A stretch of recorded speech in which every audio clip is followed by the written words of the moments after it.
Welcome back to Tower Block Tales. So I've had a little break, but I'm back with the podcast that brings you the dark side of life and true tales of life from my own experiences.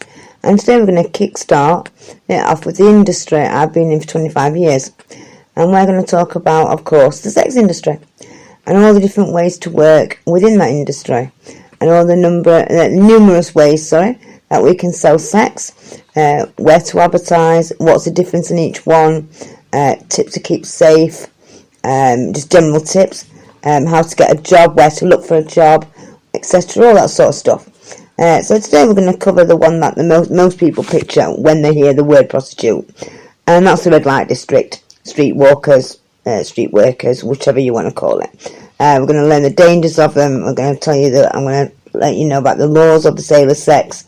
So basically, let's start. Now, it's estimated that there's up to 80,000 people in Britain that are involved in prostitution, and around 11% of British men aged 16 to 77, random I know, have paid for sex at least once in their life, which doesn't sound much, but it's equivalent to 2.3 million.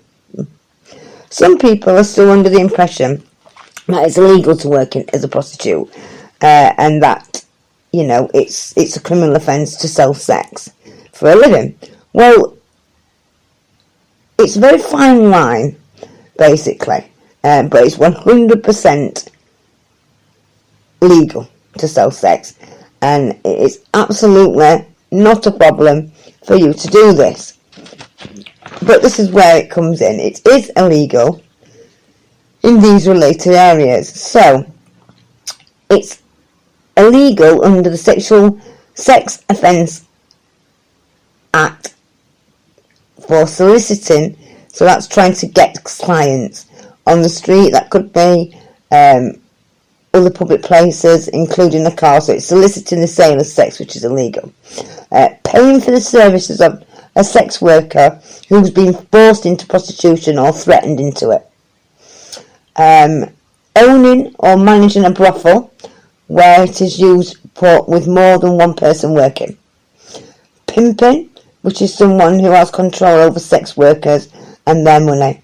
And advertising for the sale of services, including putting cards in phone boxes, which they do in London. Now, with street work, it's mainly always at night, early evening, nightfall, so to speak. And it tends to be on the sort of back streets of town, in the town centre. There'll be other girls will be there, working in industry, stood on the roadside, touting for business. That's what you're going to expect. So they're trying to get customers, and it's a lot of waiting around for cars to stop and approach you, to arrange a price. Once you've agreed a service, then obviously agreed on the service and the price, then you would get into the car and drive off to somewhere, where you planned. Always get the cash first, but put the money away in sort of a safe place and zipped away, and obviously do what services you've agreed, and always keep your wits about you. It's a hard one, isn't it? This to me is sort of the most dangerous way, really, of selling sex. I mean, they've all got their own dangers, of course. But you're alone with a client. You're quite far away from every civilization in theory. Nobody knows exactly where you are. Obviously, you don't know anything about the client. You've not even got a phone number for him, really. Sort of street workers are targets due to their lifestyle. With anybody sort of like Ted Bundy, well, that sort of thing. You've really got to have your wits about you 24/7. You're putting yourself at risk every time. You go out the door in the morning. So every time you get into a car with somebody putting your life in their hands, aren't you? But when you've got the added danger of you don't know who this person is sat next to you. They are mainly drug addicts that seem to sort of do it this way, and that's more down to sort of lifestyle, because obviously this industry, it is a proper job. You know, it might not be advertised at the job centre, but it is your 9 to 5, and you can't go to a massage parlour and sort of do a customer, come out, score drugs, you know, and that's really why people on the street don't seem to get, you know, don't work in massage parlours. Plus, their appearance has, you know, swindled down a little bit due to their drug use and their lifestyle. So, a lot of parlours and saunas and escort agencies won't employ them. You have got to sort of be prepared for confrontation from other girls, you know, it's my corner, all that daft shit. Cheap prices, they are kind of known for being a bit cheaper than everywhere else, and you will get, you know, haggled a bit from the clients, and due to the constant lowering of prices that the girls have done, you know, and I think they do sort of kind of regret that a little bit now. You know, make sure you make it clear what you're charging and what you're doing for that money, and like I just said, make sure it's always clear, get the money first, put it away. Trouble is with you know, unlike escort agencies and parlour work and working from home, there's not like a set amount to charge for things. You know, it is down to you, up to you really.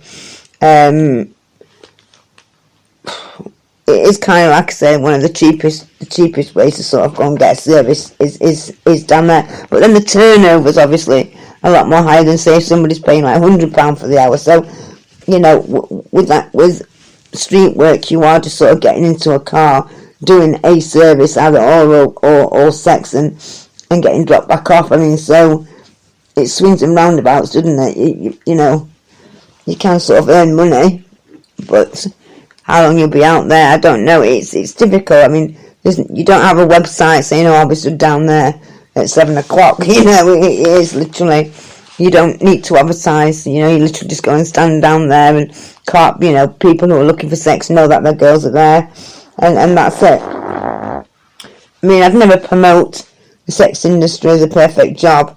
You know, no way am I coming across as a hypocrite, but you know, the decision has to be your own.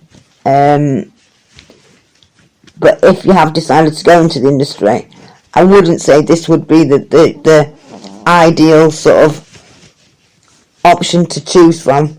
I would definitely choose a different platform to sell sex, which we're going to cover all on this podcast. Always make sure you take condoms, lube, baby wipes. Now, clothing, unlike all the other establishments like parlours, saunas, in-calls, out-calls, you'd make quite of an effort. You know, you'd have all the sexy underwear and things on. Working on the street just obviously isn't like that. You're just wearing your normal clothes. But always make sure, you know, they're not baggy clothes what somebody can grab. You know, they've not got tassels or anything like that. Just, you know, just be aware of things like that. Things with hoods on, people can grab that. You really have got to think like this if you're choosing the sex industry. Red light district as a starting point. Shoes, again, I wouldn't wear heels. I'd wear flat shoes, and I'd wear shoes or boots that are fastened onto your feet. You know, I mean, you might have to run. This is what I'm saying. It is quite a dangerous world, really, to be quite honest with you. It's unfortunately street work, although it's sort of like the first thing that comes to people's mind when you say the word prostitute and selling sex, people do kind of just do think of the red light district, you know, and do picture like, you know, girls walking up and down in thigh-high boots like a pretty woman or something, you know. But unfortunately, it is the most judgment one. You know, so many people judge this way. They carry quite a low opinions. You know, the old drug addicts saying, "Oh, bet they've got this disease, that disease." I mean, it always makes me laugh because, I mean, you hear women often say, "Oh God, I would never be a prostitute," and it's always from those sort of women who sort of go out on a Friday night and sleep with somebody while the kebab's cooking at the end of the night. You know, it does make me laugh. And I also think that, you know, working girls probably have more sexually transmitted checkups than you know, your Joe Bloggs, so to speak.